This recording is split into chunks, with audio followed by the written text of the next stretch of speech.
พวกหลานผู้บอว่าตอนนี้เท่าบุญมีเราเป็นไข้เลือดออกและอาการของเรากะค่อนข้างน่าเป็นห่วงอยู่ได้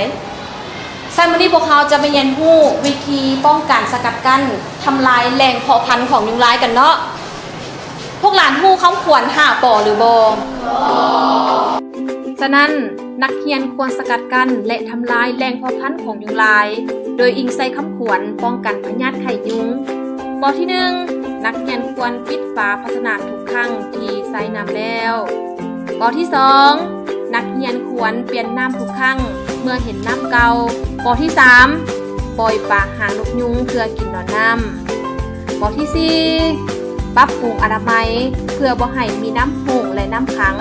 โดยเฉพาะอยู่ตามกาบต้นกล้วยซึ่งเป็นบอนที่หลายคนเบิ่งข้ามและปอสุดท้ายก็คือปอปฏิบัติให้เป็นนิสัยเพื่อป้องกันการแพร่ล้างของพยาธิไข้เลือดออกพวกหลานเข้าใจบ่เข้าใจไปคันซันเรื่องเฮียนแล้วเขาแปะอนามัยบ้านสิเขาบุญมีกันเนาะ